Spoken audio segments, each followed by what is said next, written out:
कहते ना भगवान इस कथा में श्रोता भले 2 हो 2 लाख हो, वो सब बाद की बात है। कथा के सबसे पहले श्रोता साक्षात भगवान श्री राधा गोविंद होते हैं।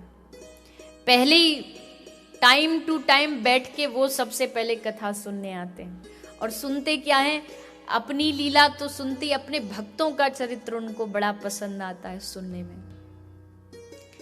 तो आप हम सब ने कल ठाकुर जी के जन्मोत्सव का आनंद लिया।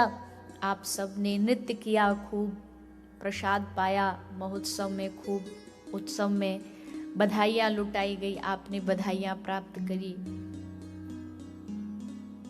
जब नंदोत्सव में बधाई बांटी जाती है ना, तो उम्र याद नहीं रहती, उम्र का कोई भान नहीं रहता कि हम बड़े अच्छे बढ़िया उम्र वाले लोग हैं, पढ़े लिखे लोग हैं। बस जब भी नंदोत्सव होता है सब लोटपोट जाते हैं एक प्रसाद पाने के लिए, एक कुछ मिल जाए बस कृष्ण का प्रसाद नंदोत्सव का। और हो भी क्यों ना, साक्षात श्री कृष्ण ब्रज में जो प्रगटे हैं। धेनु नाम न्योते प्रादात विप्रलेभ्य समलंकृते। आज सुबह हुई, ये सुबह वैसे तो हर रोज के जैसी थी, लेकिन आज के सूर्य में भी एक अलग छटा है।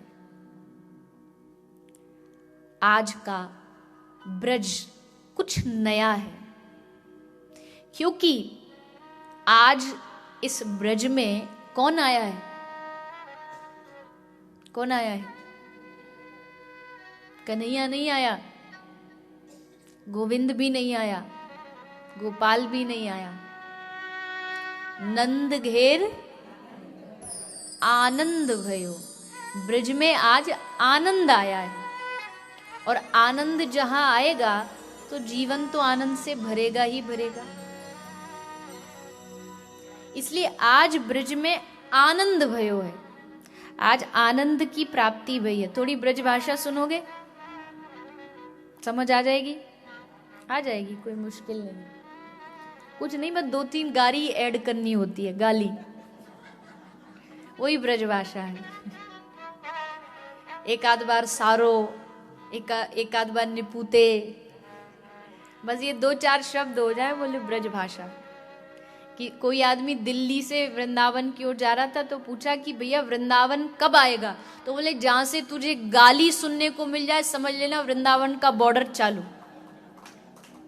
और जो गए होंगे वृंदावन उन्होंने इस बात को नोटिस भी किया होगा कि वहां कोई भी ऐसे धीरे बात नहीं करेगा कि हाँ जी, आजी, आइए जी, बैठिए जी, बड़ी जोर से चिल्ला चिल्ला करके, वहां की भाषा ही ऐसी, उसी में आनंद है। ऐसा नहीं वो किसी से लड़ते हैं, पर भाषा ही ऐसी है, बोलंत हेला वचनंत गारी।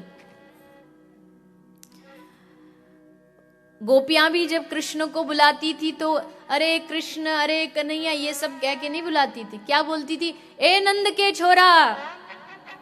इसको कहते हैं हेला ब्रज भाषा में, तो हेला दे के बुलाती थी। तो ब्रज भाषा बड़ी रसमयी है, बड़ी रसीली है।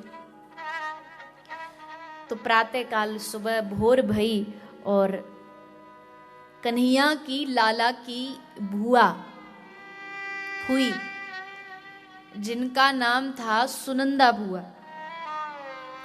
ये सुनंदा बुआ ऑलरेडी पहले से ही यशोदा मैया के घर लाला पुत्र होने वारो है, ये सोच के कई महीनों पहले से ही देखभाल के लिए पहुंच गई। और पहला दर्शन इन्हीं को हुआ लाला का। सुबह होते ही बलराम को गोद में लेके सुनंदा बुआ जा रही थी, तभी मैया यशोदा के कक्ष में से बड़ा प्रकाश नजर आया।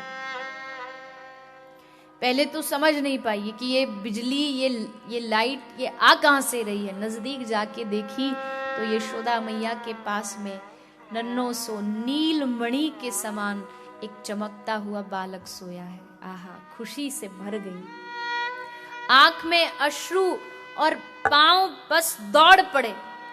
हाथ में थाली बेला लेके भागी भागी छत पर जाके थाली बेला बजाती भई। सब ब्रजवासियों को सूचना दई, अरे ब्रजवासियों बधाई हो, नंद बाबा के घर लाला भयो है, हमारी यशोदा रानी ने लाला जायो है।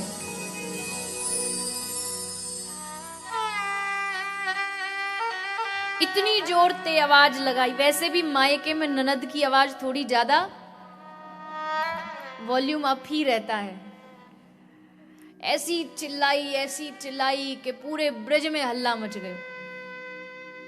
समस्त ब्रज के लोगन को जब खबर पहुंची कान में और पतो लगी कि लाला भयो है, सब अपने घर के काम को वहीं की वहीं छोड़ के दौड़ पड़े।